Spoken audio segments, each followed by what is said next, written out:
Now, I fully understand that there are some medical situations where you can't have a bath every day, but promise you that is not the norm. Right. No, it's just staffing, right? It's just they just don't have the time or they don't want to bother. Do you love helping others? On today's episode of Women Creating Wealth, you'll meet Marcia Miller. Marcia has leveraged her big heart into a big bank account. She'll be able to retire in less than 10 years, and she loves what she's doing. Marcia, thanks so much for being with us today. And Chris, let me just say, it's such an honor to just be here. Thank you for allowing me to share my story. But yeah, like you, we wake up one day and we go, oh my gosh, we're not ready for retirement yet. What are we going to do? Today, I'm 64. You are? Oh my, Marcia, if you're not watching the video, Marcia looks like she's about 25. She's like, she does not have a single wrinkle on her entire face. Jamaican genes in me I am from the Caribbean. But yeah, you get up one day and you realize, what am I going to do? And am I prepared for retirement? And so the hope of this signature course that I created is to kind of empower other women that are interested at this stage of the game. What can I do? How can I make more money? And for many of us, we are caregivers of our parents. Yeah. And we don't have the time or energy or the finances to be able to hire someone 24/7. So we find ourselves in the trenches a lot. So I just thought, why not figure out a way to do it where you're actually making money as well? Awesome. So that's the genesis. From. What did you do before? I mean, what's your history? How did you get into this? Sure. So my background actually is not healthcare, believe it or not. It's more business development and marketing, right? Which is why you made this a business instead of just a big giant burden. It's just how I'm wired. But yeah, as I said, I'm from the Caribbean and came to the United States back in 75 and just kind of got to school, did everything I needed to do, got in corporate America. And I spent the most, I would say, 20 years going from being a real estate broker to a mortgage lender to a financial literacy counselor. And then I got the call from my auntie. And that changed the trajectory of my life. Because in that moment, in her 80s, she was starting to lose a little bit of her cognitive function, was not making wise choices. But to her credit, she agreed to come to live with me in Florida. And is she already in the States? Yeah. Mm-hmm. Okay. She was the first one in our family to migrate as a nurse. And she worked as a nurse for some 30 some odd years in all phases of the hospital. So when it got to the place where I had to place her, and then I saw what was happening in our healthcare facilities, and mind you, we're in crisis. Yeah. Okay. If you don't know it, let me be the first to tell you, we're in crisis. And I didn't like what was available for her. So I started looking at the different models of care, and I loved the whole notion of the residential setting. And so as a result, I found out what I needed to do to be licensed. By this time, I had placed her in a community because I was working in the middle of grad school, couldn't do it all when she started declining. Yeah. And so long story short, I found out what I needed to do to get licensed. That was back in 2014. I sprung her. I set her free. I snuck in the night. And I brought her home, got her some friends, and just quit my job and never looked back. Wow. And so, 95 security was gone. But in that moment, I was truly free. Yeah. Because now I could set the rates that I wanted as I knew I was going to provide excellent care. But I ask for what I want, honey, and I don't blink. Wow. I don't blink. Yeah. Oh, man. So the first thing I think of, okay, because my mom is in a senior housing, but it's a big place, like 100 beds.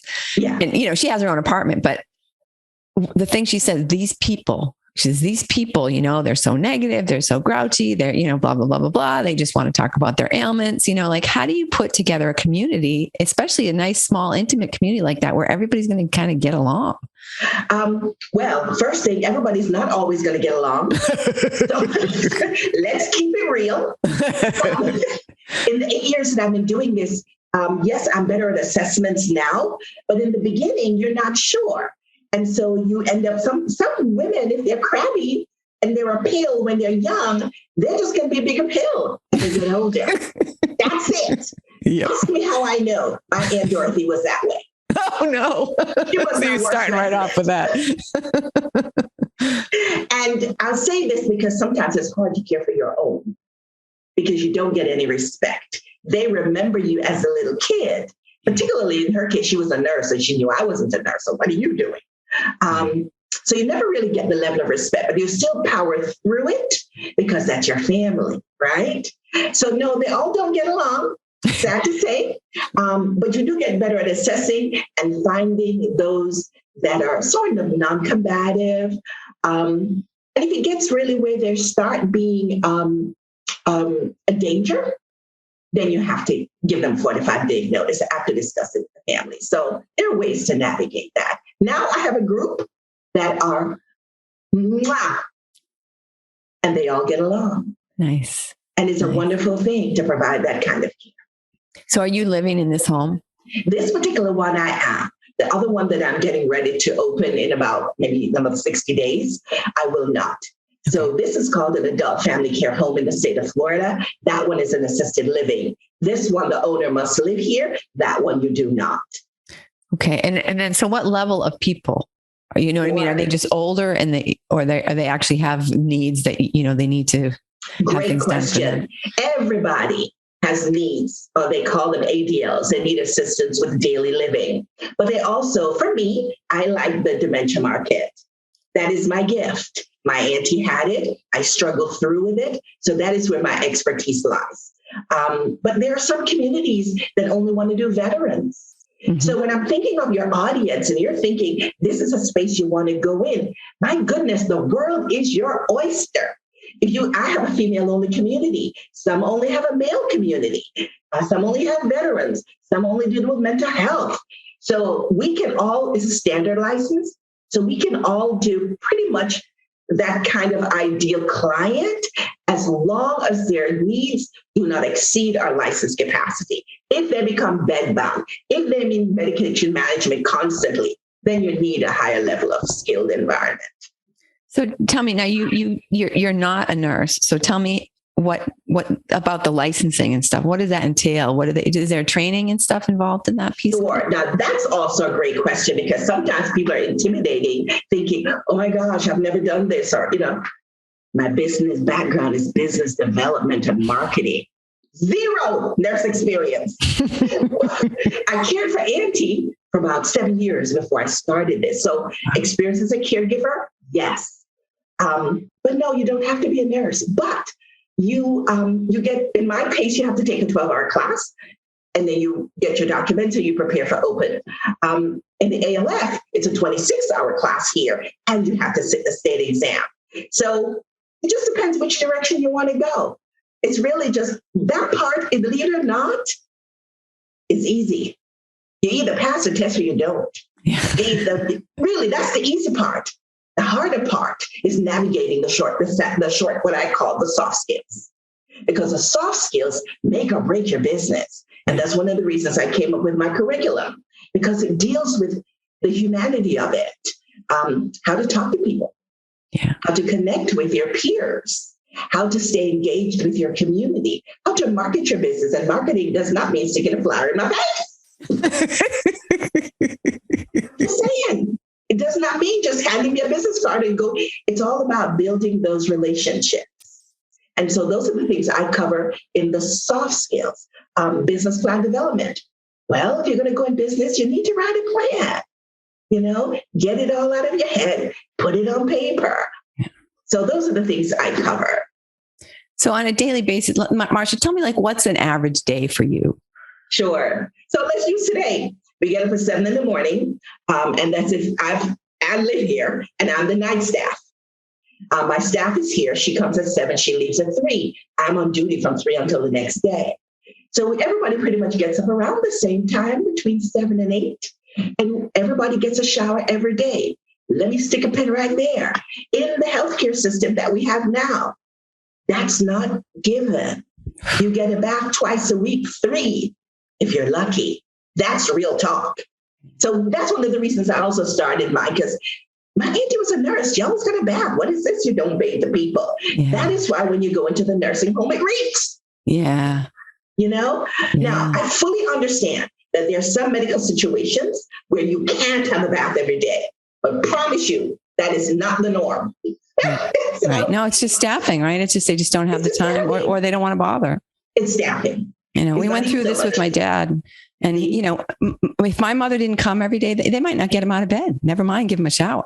Exactly. And my mom's like, "Why is he in bed? It's 2:00 in the afternoon." They're like, "Oh, sorry, we'll get him up or whatever." She had to really micromanage them, and that's not, Yeah, and you're paying a lot of money. Yeah, exactly. Yeah. I said, you can stay at the Hilton, for God's sake. At least they're going to change your bed, I mean, we laugh about it, but it's so real. Yeah. So anyway, 7:00 we get up. Breakfast is on the table between 8:30 and 9. And then they love their coffee and their TV time. They love Golden Girls, and that's kind of their thing. And then, of course, it gives staff the time to do the chores. And so she run through it. It's only 4 clients that I have. She makes sure the beds are done, bathrooms clean, laundry started. By 11:00, which is snack time, that's when the activity time is. And so whatever activity they want to do, sometimes they just want to sit on the back patio and gab away. So they'll have their snack while they do that. So for these, I've had them for so long. In the beginning, we did a lot, but now I notice a decline. So they're just whatever, and it's really what you want. It's not what I think. Yeah. So we try to tailor it that way.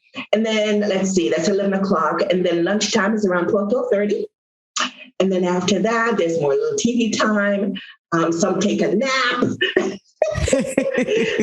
then around 3:00 again is another snack time, another activity time. Lunch, supper is at 4:30. And because various taking medications, by 6:30 in my facility, everybody's down for the night. Yeah. 7:00, they're all asleep. Fridays is generally my day with them. And so we call it Friday Fun Day. And so I take my Serenity pearls and we're hitting the road. Pre-pandemic, it was madness. We went everywhere all the time, from the beach to the butterfly garden to the pool, just you name it, we did it. Yeah. Now with the pandemic in the last 2 years, this has been the hardest. Yeah. So we've had to find ways to engage because people couldn't come. People could come. I wasn't allowing anybody in. Yeah. And to that end, I had great families who supported my decision. And you could come and look at them through the window, but you can't come inside. Yeah. And because of that, we've had 0 cases of COVID in my facility. Yeah. We worked hard at it, but we had great families to help us. Yeah. Nobody was fighting, Right. So now that they have the test kits, they're able to come twice a month. So like this Saturday, we have COVID testing day. And so everybody comes who wants to visit their loved ones. We get tested in the facility. Every single time someone starts a shift, they get tested. And every other week when the lab comes in, everybody gets tested. Families, you're negative, come on in. You're positive, you're not coming here. Yeah. And so far, no one has shown up positive. Fantastic. So that's kind of what it's like in a day. Wow. Interesting. So when are you having someone come in and cook the meals and stuff like that? Believe it or not, that's one thing I enjoy doing. And so I still do the cooking. Yeah, I make a big thing about it. Sunday dinners are a thing. It is themed. And it's like last year we did the different countries. So we would find foods of different countries or music or costumes. This year we're doing America. And so we're going through the states. So Sunday we were in Idaho. And I did Pinterest, by the way, I truly need intervention because that's where I get all my ideas. So I made a twice baked loaded potato casserole with bacon on it. There's something called huckleberry that I'd never heard of. So we made huckleberry no churn ice cream, and I get those that can involved. Yeah. And so we take pictures and put it on Facebook and we have a big to-do about it. The week before we were in Hawaii and I did a luau theme. So we had grass skirts on and we did like a sweet and sour thing. And it was a movie. I want to come and live with you, Marcia. Oh, guys want to come over here? Look, dude, I'll be 80 like you. We're going to be sitting next to each other in a rocking chair. Same age. But yeah, that's kind of what it's like for me. And I do the cooking still. Beautiful. So Marcia, do you know whether like this licensing, so is that a Florida thing? Do you know if other states allow people to do the same sort of thing you're doing? Yeah. And everybody has to be licensed. Yeah. Depending on how many residents. So I say that caveat because here in the state of Florida, if you're so inclined, you can take on 2 seniors and care for them without a license. So it's just about, let's say you have a really active synagogue or church community or, and they trust you and they realize you want to do this and they're willing to let, then great, you can do that. It doesn't require a license here. Other states, you have to find out what their requirements are. Yeah. But 3 and above, you have to be licensed. Now, the sad part about that is you just don't know if someone is unlicensed. There's no control, there's no oversight, and you really just, nobody's state here, they're in your face all the time, and they come every 2 years to do their biannual surveys. And so their requirements, it's a little different. But that's good. I mean, if you're looking at placing somebody. Exactly. So let me ask you from the other perspective, like if someone was trying to find you, right? If someone was trying to find a facility like yours, that's just a residential, a home where people are going to get really beautiful care. How do you do that? Because I think the default is just nursing home or whatever, Right. That's an excellent question. And we hadn't really talked about that.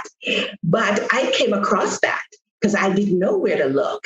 Yeah. And I didn't know all the options. And because of that, in 2015, a year after I got licensed, is when I'm having this conversation with a massive healthcare hospice company called Vitas.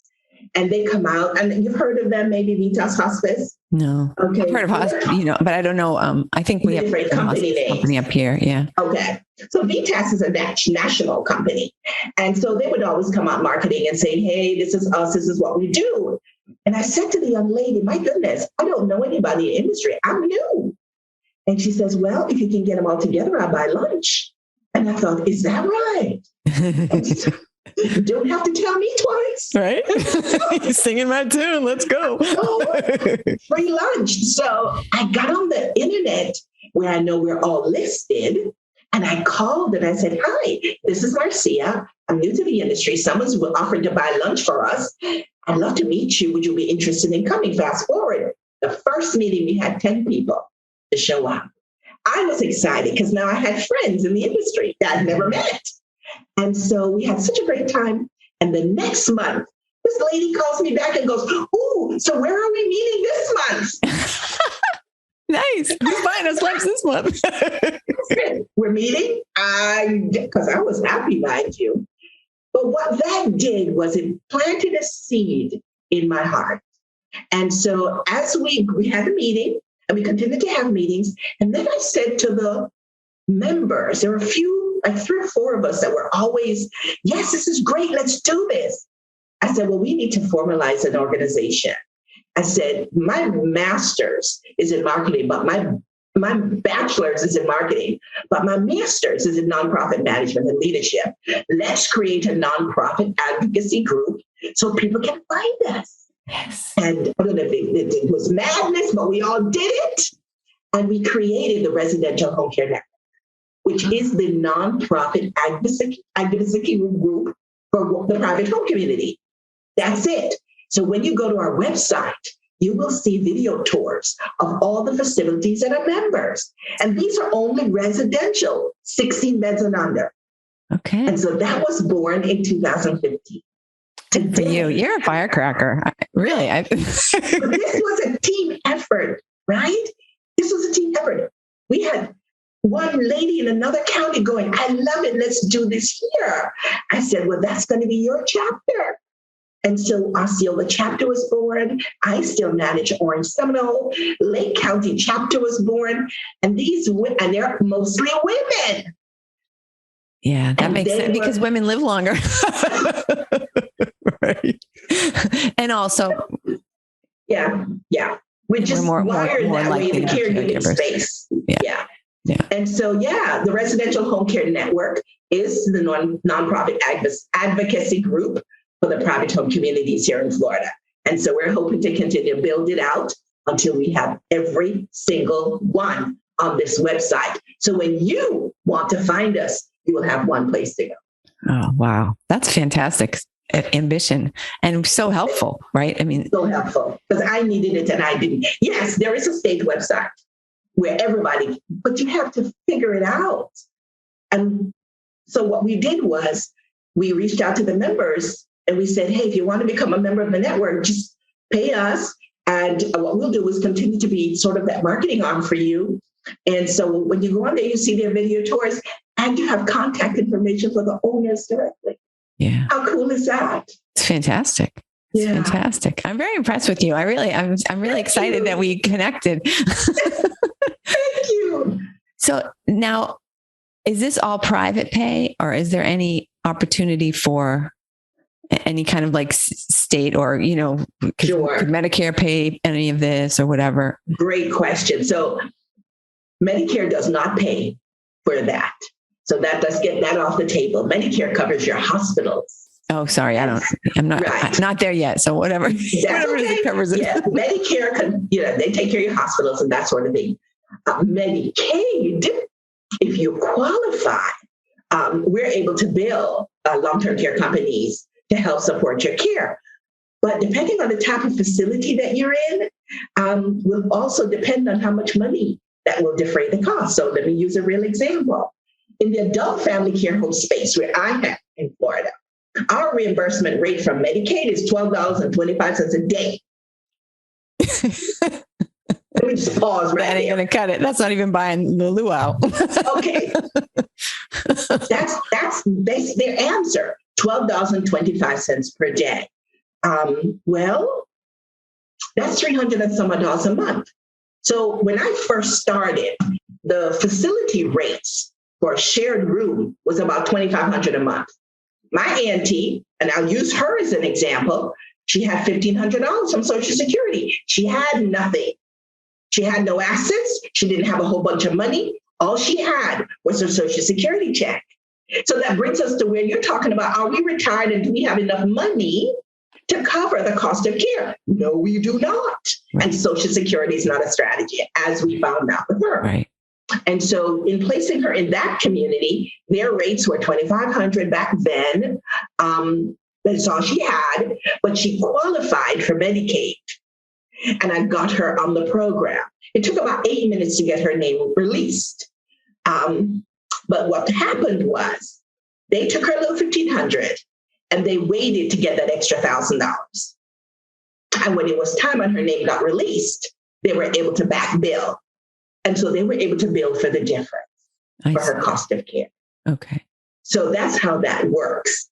In my community, it's only $12, so that's not a lot. But in their community, they can get up to $1,400, depending on which Medicaid provider they're credentialed with. Some pay $1,100, some pay $1,400. It's whatever they negotiate. Assisted living facilities get more than adult family care homes. Okay, so when you open your new one, I will be able to credential with the different entities and be able to I can take on the lower income client because I can now bill the state for the difference if I so desire. Right. Personally, I would prefer not to go that route simply because sometimes you end up waiting on your money from the government. And that's not a good place to be. Right. The business has to cash flow because you have to pay salaries. Right. You cannot sit around waiting for you to get it right. Right. I found with private pay, families are very appreciative of what you're trying to do for their loved ones. And so they don't have a problem paying you as long as they know they're getting the care that you say you're going to provide. Right. Right. So I'm not a big fan of government involvement. I would just not be bothered. Right. Yeah. Yeah, for sure. I know it's a nightmare. That's what my sister used to do, for hospitals, is helping with the Medicare billing. She was just like, they're nuts. Yeah. I'm not a fan. But again, it's there. And if it can help, defray the cost, because they talk about the silver tsunami, right? We see that coming. And our mom and dad had a better, they're prepared better because many of them had pensions to supplement the Social Security and, whatever savings. Our generation, the boomers, not so much because there is no pension, period. And if anybody's like me, when I started my business, I took every penny out of the 401k because I used it to start my business. Right. So we're out here, just me and Jesus. At least you're in good company. That's a great place to be. But I'm just saying that's just real talk, right? Yeah. Yeah, there is no cushion. There is no net. So now I'm really intentional about building for when I get ready. And I gave myself 10 years to be in this business. And then I want to be able to enjoy the fruits of my labor. Yeah. I'm 8 years in. I got 2 more years. Good for you. Excellent. Excellent. Oh, man. So now you said when your aunt was going in there, can you give us an idea like the rates now that you're? Oh, yeah. I mean, I just use mine. I can be very transparent. My shared is 3,000 and my private is 4. Okay. So you have some rooms where you've got 2 residents in the same room. Correct. Okay. I have 2 private right now and 1 shared. And I ratcheted down only because I'm licensed for 5. Right. But because of staffing. It's just not, we're in that space for the last 2 years where, so, and I'm not investing in that because my car's paid off. There you go. Not getting another car payment, people. So, yeah, awesome. We want to get into true retirement debt free. Yeah. So the only thing I really invested in was this house, and we closed on that last year. And so it is what it is. Yeah. But outside of that, no, I don't want to keep it in debt. So for a person who is, and I'm envisioning a specific person, not like someone I know, but like a what do they call it? A straw person or whatever, like a person. That's an individual. An avatar. That's the word I want.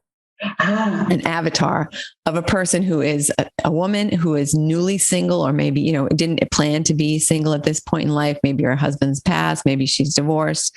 Her kids are now at school and she's got this house and she's like, okay, I've got, 3 empty bedrooms and I'm a little lonely. I really could use some more cash flow here.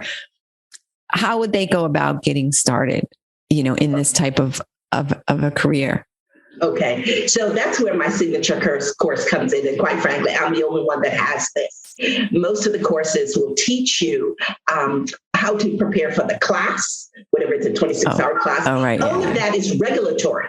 And like I said, the regulatory part, you're going to have to do that.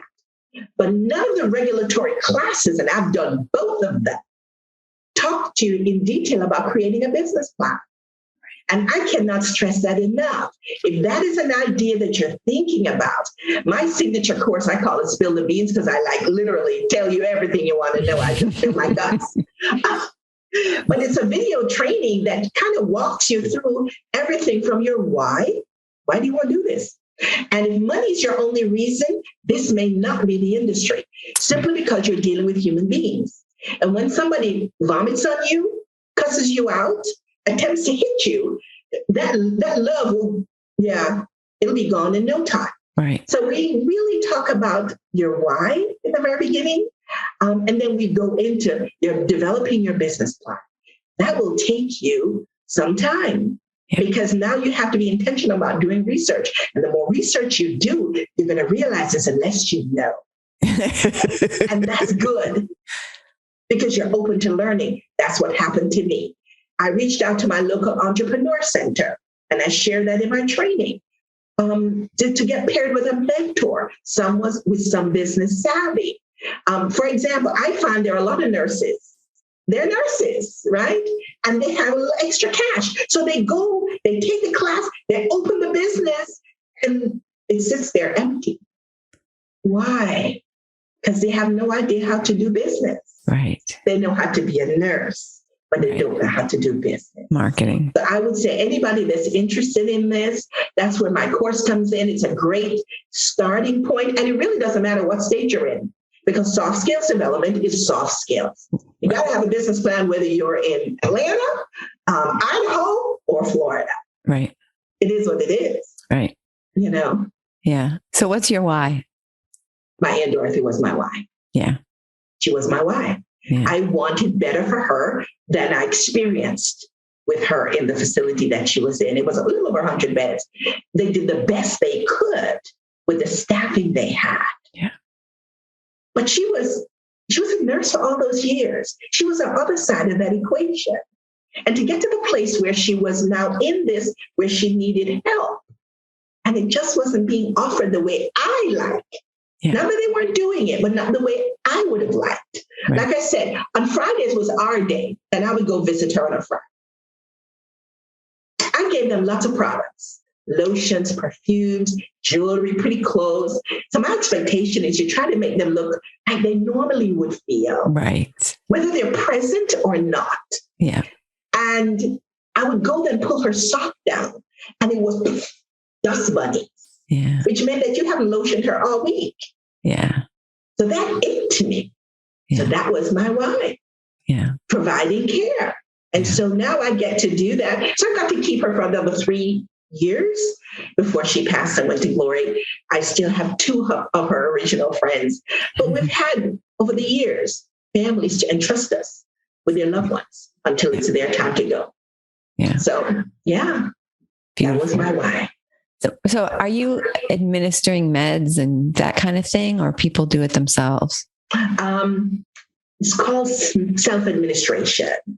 So I'm not a nurse, so I'm not allowed to say put a pill in their mouth. That's a nursing activity. Right. But we help them to self-administer. So we're all trained. We have a certification for it, which means that the meds are kept in a central location. When it's med time, I bring it, I read it, and then I hand it to them. And I watch them take it. Yeah. So they self-administer. Yeah. And of course, if it gets to the place where they can no longer do it and we get orders to crush, we can. But once again, you're giving it to them in some ensure they self-administer. Yeah. Yeah. Okay. Which is something you could do for a family member, right? I mean, it sounds like a lot of the things you're allowed to do are things you could do if a family member were staying with you. You guys have carte blanche. Because when I was a family member, if my auntie had a cold, I could just go and buy her some Robitussin. Yeah. I cannot do that in a facility. Right. Can't. I'm not a nurse. Right. Everything has to come through channels. So that makes it a little different. Even though my common sense says it doesn't need cough medicine. You just don't get to make that judgment call. Right. Right. Yeah. Makes sense. But as a family, you can. Yeah.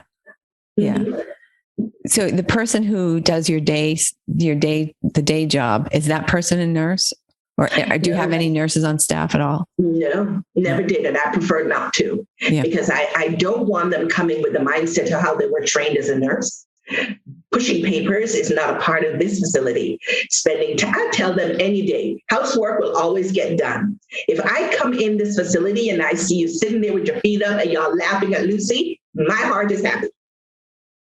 Because you're doing what the most important thing is. You're spending time with them and engaging with them.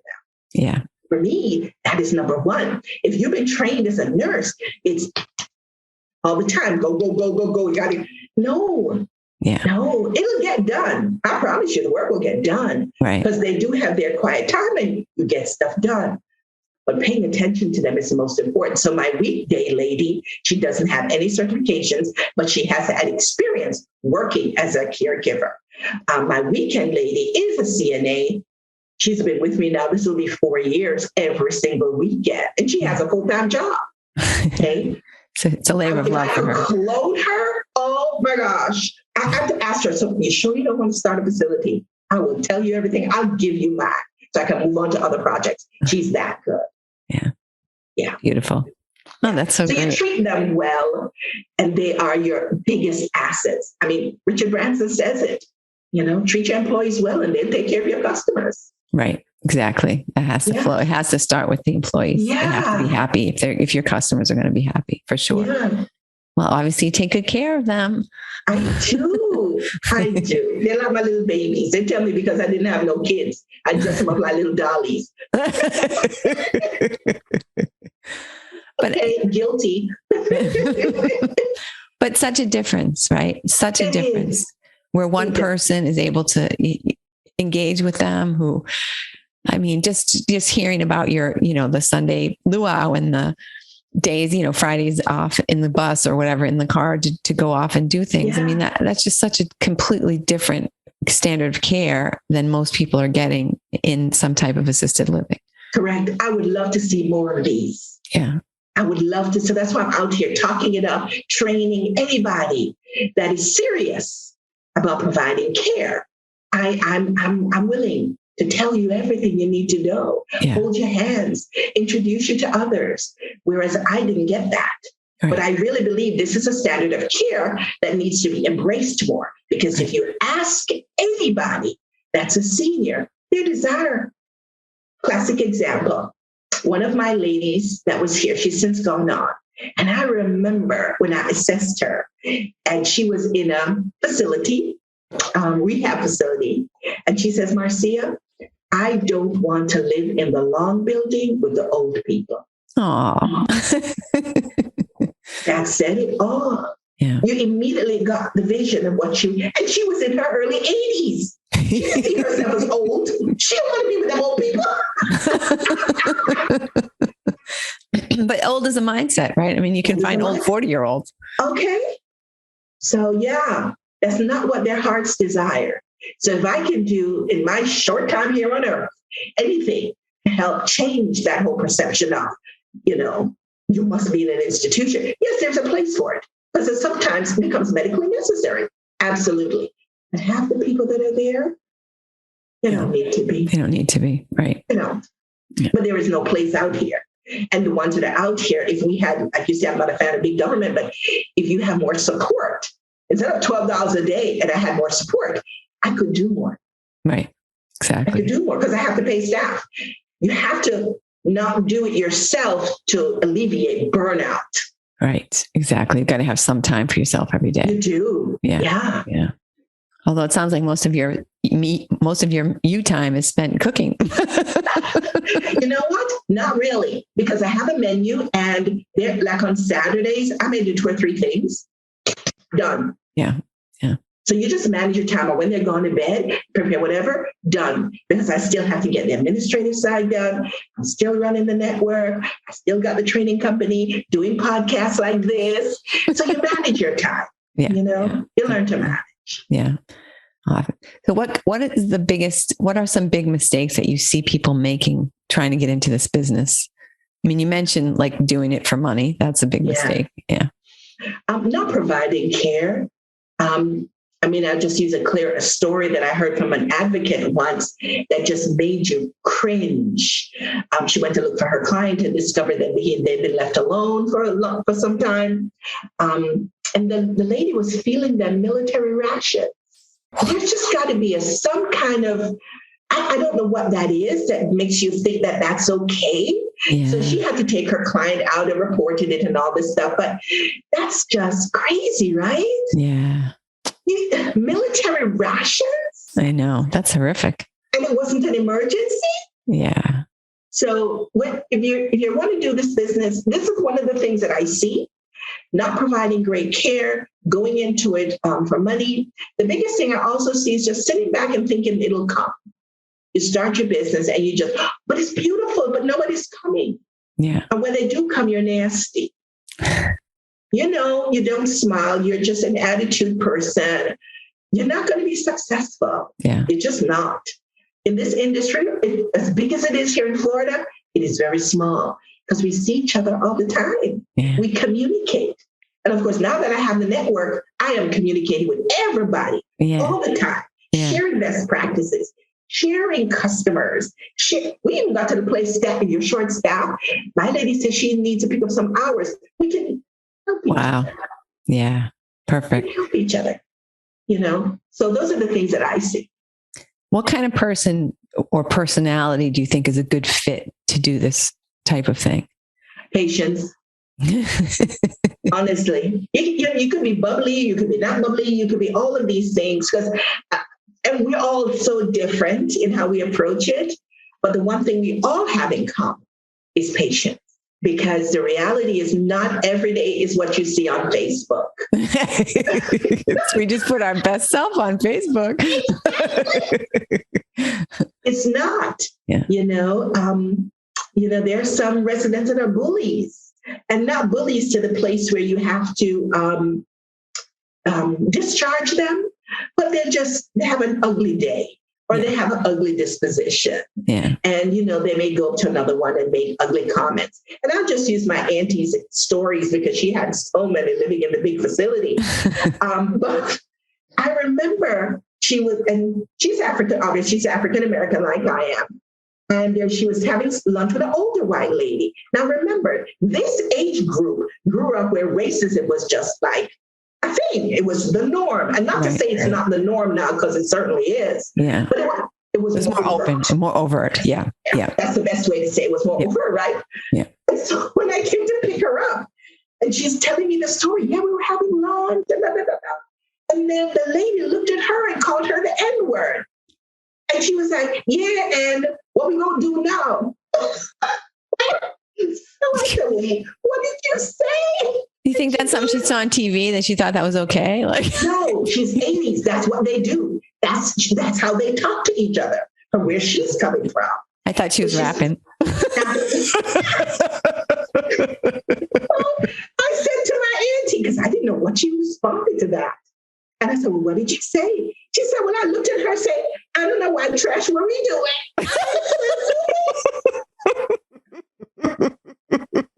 I said, okay. And there you have it. There you have it. She navigated that. I didn't need to intervene. And everything took care of itself. Move right along. But I say all that to say, what are you going to do when you have a situation like that? Yeah. What are you going to do when that resident who is white from 1940s, 50s, looks at you, the Black lady, and wants to call you the N-word? That's real talk, because that is what happens in the industry. Yeah. It is. So if you're not patient and you don't know how to navigate that, sometimes it's a subtle ways. I had one lady who wanted to consistently call my staff that girl. And so we had to have a conversation about, you don't call my staff. Here in my community, it's Miss So-and-so and Miss So-and-so. Yeah. So I call her Miss, whatever, let's say call her Miss Mary. Miss Mary. And she says, Miss Marcy or Miss So-and-so. I said, I call you Miss Mary because I respect you. You're 80-something. You deserve that. I want you to call my staff Miss Mary or Miss So-and-so because they deserve respect as well. And then she was like, well, she's a girl. I said, no, she's a grown woman with grandkids. She's not a girl. And you know better. Yeah. And so that's how if you don't know how to navigate all that and not take it personally and you're not going to live in this industry long. Right. Makes sense. So that's kind of what you're looking at.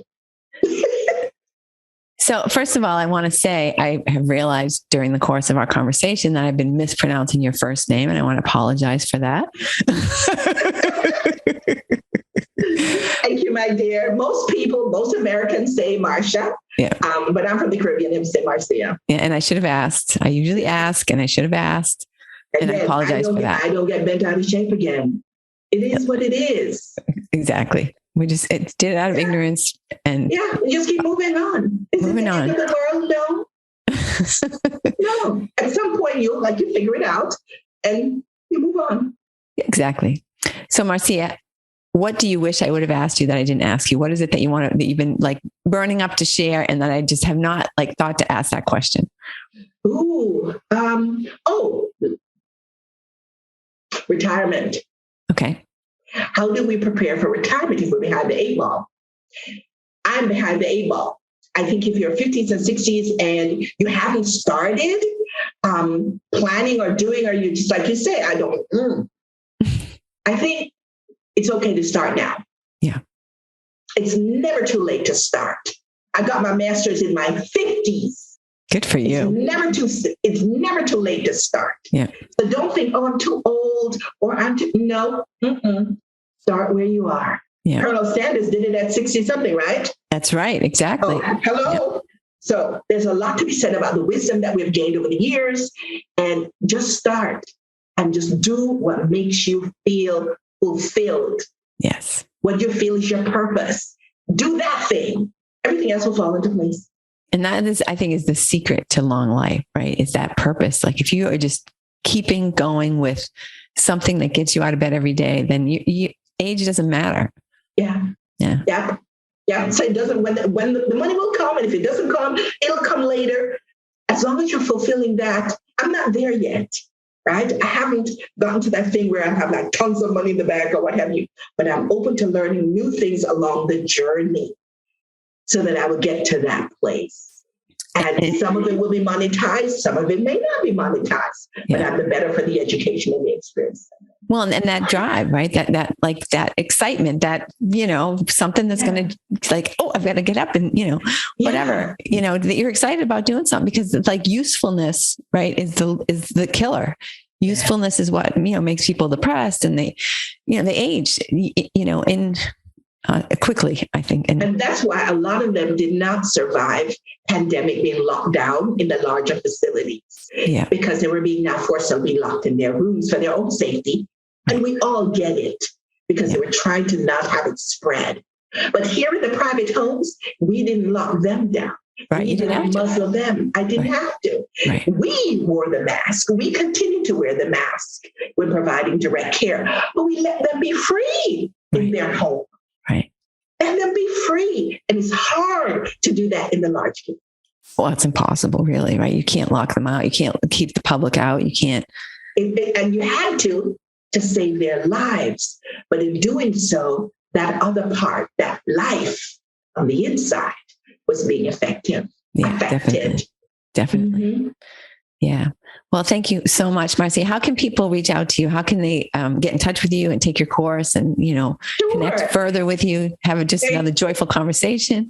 Absolutely. So my email is ceocaregiver@gmail. That's the best way to reach me with a quickie question. They can also go to my website, which is step1trainingsolutions.com. Beautiful. Beautiful. Thank you so much for being with us today. I love talking with you. Oh my goodness. This was so much fun. Thank you. It really was.